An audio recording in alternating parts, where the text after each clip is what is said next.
حسینیت یزیدیت یزیدیت صلوات پر بواز بلند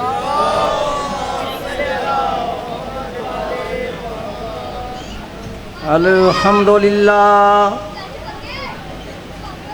الحمدللہ وکفا وسلام علی عبادہ الذین اصطفیٰ خصوصاً علی محمد المصطفیٰ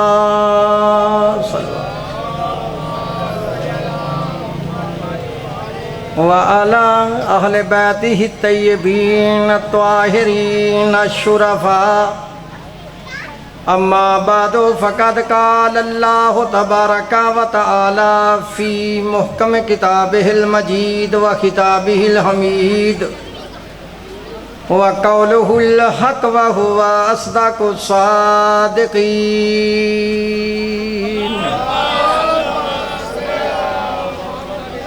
اعوذ باللہ السمیع العلیم وبوجہہ الکریم وسلطانہ القدیم من الشیطان اللعین الرجیم بسم اللہ الرحمن الرحیم یوم ندعو کل اناس بامامہم صلوات پڑھیے اللہ حافظی و محمد امامی و علی خلفی والفاطمہ فوق راسی والحسن یمینی والحسین یساری وہؤلاء حصاری وحصار اہلی ومالی وبلدی وجرانی وجداری برحمتک یا ارحم الراحمین صلوات پڑھو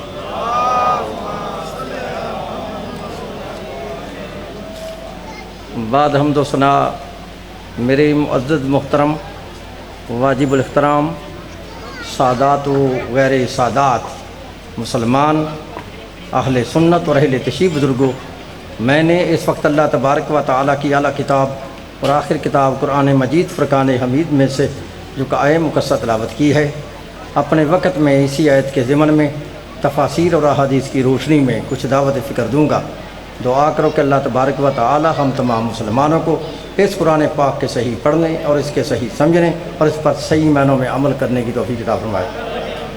یار تھوڑے آگے ہو جو کوئی ماحول تمہارا بن جائے یار، میں نے تم سے تو کوئی بات نہیں پوچھنی، تم کو بتانی ہے۔ صلوات پڑھو بآواز بلند۔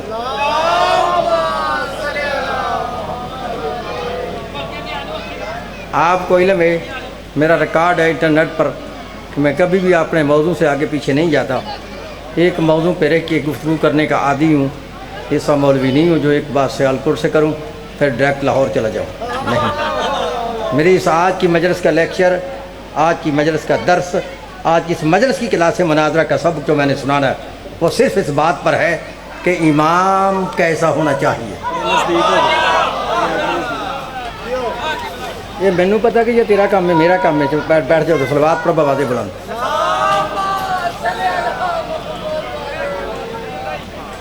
35 سال ہو گئے مجلساں پڑھتے ہیں، سانوں نہیں پتہ کتنے رہ کے پڑھنا ہے، کہ منہ چ پا لئیے۔ صلوات پڑھو بآواز بلند۔ پارہ نمبر 15 ہے، سورہ بنی اسرائیل سے میں نے آیت پڑھی ہے۔ قرآن میں آیت نہ ہو تو میں مجرم، ترجمہ غلط ہو تو میں واجب القتل۔ سن اللہ فرما رہا ہے یوم ندعو کل اناس بامامہم، ترجمہ نواب صدیق الحسن بپالی اہل حدیث، ملا فخر الدین رازی اہل سنت، مولانا ابو العلا مودودی اسلامی جماعت، مفتی محمد شفیع دیوبندی، پیر کرم شاہ بریلوی، مولانا فتح محمد جلندری، شاہ ولی اللہ محدث دہلوی، شاہ عبدالعزیز محدث دہلوی، شاہ رفیع الدین محدث دہلوی، شاہ عبدالحق محدث دہلوی، قاری اشرف علی تھانوی، احمد رضا خان بریلوی، پھر فرمان علی شیعہ سے لے کے نور الدین مرزئی تک ترجمے کی ذمہ داری ہے۔ اگر کوئی مائی کا لال کہے اس نے آیت کا ترجمہ غلط کیا ہے، میری سزا وہ ہے جو سر عام میں کچور کی ہوتی ہے۔ اگر ہے ترجمہ صحیح تو پھر سن اللہ فرما رہا ہے یوم ندعو کل اناس بامامہم، کہ پکارا جائے گا اس دن بلایا جائے گا اس دن، اٹھایا جائے گا اس دن ہر انسان کو اس کے امام کے ساتھ۔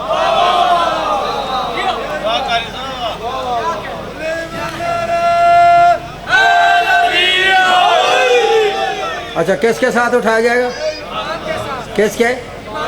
امام کے ساتھ۔ اب جس بندے کا امام اچھا ہوگا اس کا انجام اچھا ہوگا، جس بندے کا امام ہی چول ہوگا اب جیسا امام ہوگا ویسا انجام ہوگا۔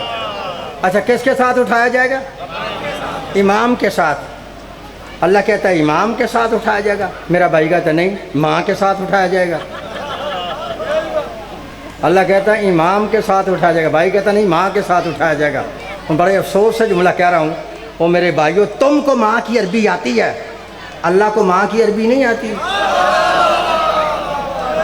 اگر ماں کے ساتھ ہر بندے نے اٹھنا ہوتا تو اس کی عربی عبارت یوں بننی تھی، یوما ندعو کل اناس بامہم۔ تو یہاں بھی امہم نہیں، یہاں تو ہے بے امامہم، کہ حشر کے دن ہر بندہ اپنے امام کے ساتھ اٹھایا جائے گا۔ اگر تم پھر بھی ضد پہ رہی ہو، تمہیں مولویوں نے ضد میں ڈالا ہے، تو چلو قاری صحابہ ضد کرتے نہیں، تمہاری بات کو ہم مان لیتے ہیں۔ تم کہتے نا حشر کے دن ہر بندہ اپنی ماں کے ساتھ اٹھے گا، تو مسئلہ تو پھر حل ہو گیا نا، تو اٹھے گا نا ماں کے ساتھ۔ بتا تیری ماں کس کے ساتھ ہوگی؟ ان کو سمجھ آئی ہے؟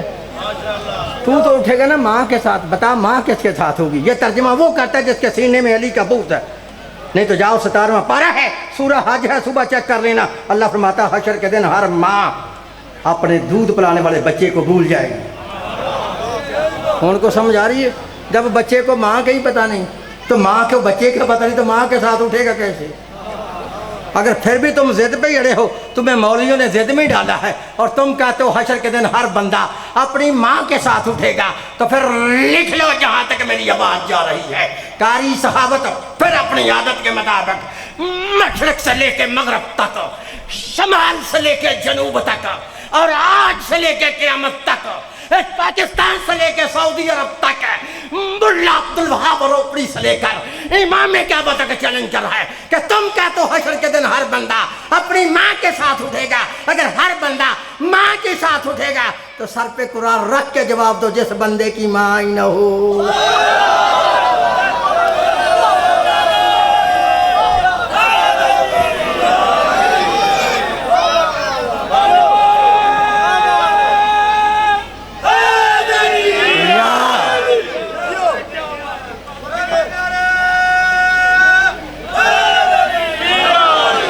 اگر ہر بندہ حشر کے دن ماں کے ساتھ اٹھے گا، جس بندے کی اماں ہی نہ ہو،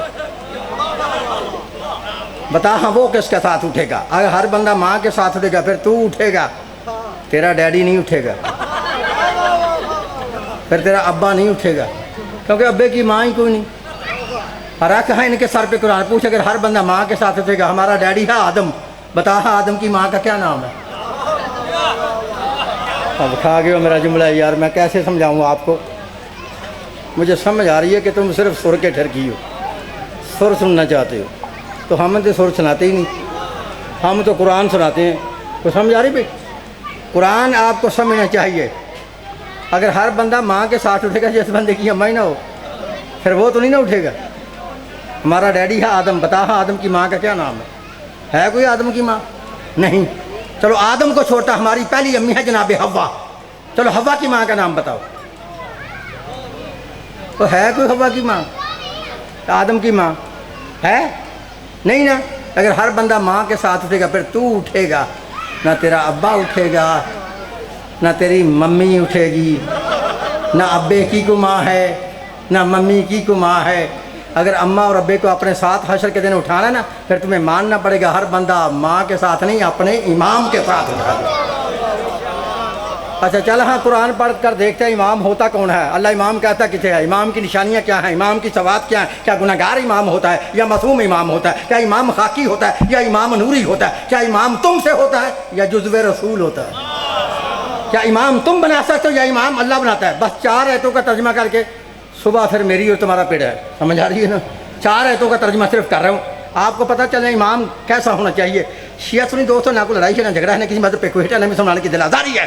آؤ قرآن کو پڑھتے ہیں، پورے قرآن میں جس کی اللہ کے نے ہدایت کرو وہ ہوگا امام۔ جس کی اللہ کے اتباع کرو تابع داری کرو وہ ہوگا امام. جس کی اطاعت سے اللہ منع کرے اتباع سے منع کرے نہ وہ امام ہے نہ وہ رہبر ہے نہ وہ ہادی ہے نہ وہ لیڈر ہے, وہ کچھ بھی نہیں ہے. تو پہلی آیت پڑھا ہوں سورہ دہر سے, آپ کو پتہ چل جائے گا امام کیسا ہونا چاہیے. پہلی آیت پڑھا ہوں سورہ دہر سے, اللہ فرماتا ہے وَلَا تُطِعْ مِنْهُمْ آثِمًا أَوْ كَفُورًا. اللہ فرماتا ہے خبردار جس نے زندگی میں ایک بھی گناہ کیا ہے وہ امام نہیں ہوتا. تو سمجھ آ رہی؟ اللہ فرماتا ہے گناہ گار کیے تھے اتنا کرنا, گناہ گار کا مرید نہ ہو جانا, گناہ گار کو پیشوا نہ بنا لینا, گناہ گار کو ہادی نہ مان لینا. اب سمجھ آئی, امام گناہ گار نہیں ہوتا, گناہ گار امام نہیں ہوتا. امام وہ ہوگا جو معصوم ہوگا, امام وہ ہوگا جو معصوم ہوگا. پہلی آیت پڑھی ہے سورہ دہر سے, دوسری آیت پڑھا ہوں سورہ جاسیہ سے. اللہ فرماتا ہے وَلَا تَتَّبِعُوا أَهْوَاءَ الَّذِينَ لَا يَعْلَمُونَ. اللہ فرماتا ہے خبردار جس کے پاس علم نہیں وہ امام ہی نہیں. اللہ فرماتا ہے جاہل کی تابعداری نہ کرنا, جاہل کا مرید نہ ہو جانا, جاہل کو پیشوا نہ بنا لینا, جاہل کو ہادی نہ مان لینا, جاہل کو امام نہ بنا لینا. اب سمجھائی جاہل امام نہیں ہوتا, امام وہ ہوگا جو باب العلم ہوگا, جو باب العلم ہوگا. دو آیتیں ہوئیں, گناہ گار امام نہیں, جاہل امام نہیں. تیسری آیت پڑھوں سورہ قلم سے, اللہ فرماتا فَلَا تُطِعِ الْمُكَذِّبِينَ. خبردار جس نے زندگی میں ایک بھی جھوٹ بولا ہے وہ امام ہی نہیں. اللہ فرماتا ہے جھوٹے کی اطاعت نہ کرنا, جھوٹے کا مرید نہ ہو جانا, جھوٹے کو پیشوا نہ بنا لینا, جھوٹے کو ہادی نہ مان لینا, جھوٹے کو امام نہ بنا لینا. اب سمجھائی امام کاذبین سے نہیں ہوتا, امام صادقین سے ہوتا. سمجھ آ رہی ہے؟ کتنی آیتیں ہوئی ہیں؟ 3. لو چوتھی آیت میں نے ایسی پڑھنی ہے, ایسی. پوری دنیا میں کوئی مائی کے لال مولوی, پوری دنیا میں, اور میں نے پوری دنیا کا نام لیا, تمہارے بورے کا تو لیا ہی نہیں. پوری دنیا میں کمائی کے لال مولوی. اس آیت کا جواب دے جو مذہب بھی چھوڑوں گا, منہ مانگا انعام بھی دوں گا, اس کے ہاتھ پہ بیک بھی کروں گا, شیعہ مذہب بھی چھوڑ دوں گا. پہلی آیت پڑھی ہے گناہ گار امام نہیں. پوری دنیا کے مولویوں کا میرا چیلنج ہے. یہ پوری دنیا کا نام اس لیے لے رہا ہوں, یہ بورے والے مولوی ویسے ہی میری تک میں نہیں.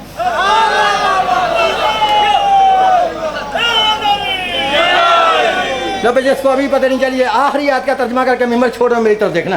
ہاں جس کو ابھی نہیں پتہ چلا امام کیسا ہونا چاہیے, پہلی آیت پڑھی ہے گناہ گار امام نے, دوسری پڑھی ہے جاہل امام نے, تیسری پڑھی ہے جھوٹا امام نے, چوتھی آیت پڑھا ہوں پارہ نمبر 18 ہے, سورہ نور ہے, جا کے چیک کر لینا. اللہ فرماتا وَلَا تَتَّبِعُوا خُطُوَاتِ الشَّیطان. اللہ فرماتا خبردار جس پہ شیطان کا اثر ہو وہ امام ہی نہیں ہوتا. جس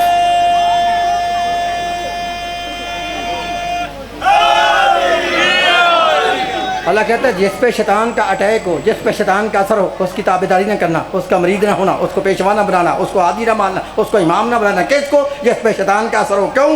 وہ خود شیطان کا مرید ہے. کون سمجھے؟ اس پوچھیں ان کے سر پہ قرآن رکھ کے پوچھیں. اللہ جو کہتا ہے جس پہ شیطان کا اثر ہو وہ امام نہیں ہوتا, تو یہ شیطان کا اثر ہوا کس پہ تھا؟ ہاں یہ بتاؤ نا, شیطان کا اثر کس پہ ہوا تھا؟ یہاں میں نے مجلس چھوڑ دینی ہے پڑھنی, پھر صبح سے ہی, تو پھر صبح آپ سے میری بات ہوگی, میری طرف دیکھنا ہے. آیات سمجھا کے میں ممبر چھوڑا, میری طرف دیکھنا ہے. کیونکہ 20 منٹ کہا تھا, میرا قصور نہیں, کہتے تو 1.5 گھنٹہ بھی پڑھ دیتا ہوں. ہوں سمجھ آ رہی میری بات کی؟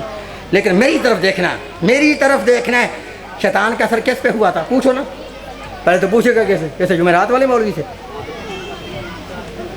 اس کو تو پتہ ہی نہیں, اگر کسی کو پتہ تو اس نے بتانا ہی نہیں, اگر کسی نے میری طرح بتا دیا تو پھر اتھے رہنا ہی نہیں.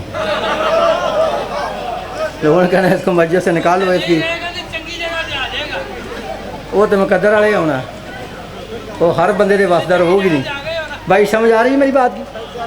اللہ کہتا ہے جس پر شیطان کا اثر ہو وہ امام نہیں ہوتا.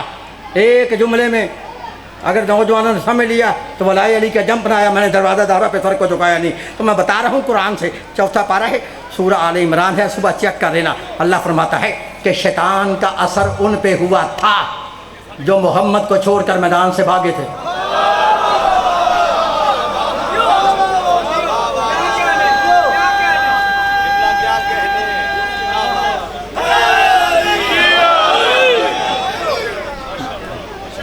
جو نبی کو چھوڑ کر میدان سے بھاگے تھے. او شیعو, تمہارے ذہن میں کوئی غلط بات بیٹھی ہے تو کہ ذہن سے نکال دینا. سنا, نبی پاک کا کوئی صحابی بھی میدان سے نہیں بھاگا. صحابہ کرام نے تو نبی کا ساتھ دیا, صحابی نبی کو چھوڑ کے نہیں بھاگ سکتے, صحابی کی شان کے خلاف ہے. صحابی مر تو سکتے ہیں نبی پاک کو چھوڑ کے بھاگ نہیں سکتے، اور نہ کوئی صحابی بھاگا تھا۔ تمہیں کسی ذاکر نے بتایا تو غلط فہمی ہے، ذہن سے نکال دینا۔ پھر کہہ رہا ہوں نبی پاک کا کوئی صحابی میدان سے نہیں بھاگا، جتنے بھاگے تھے سارے ہی منافق تھے۔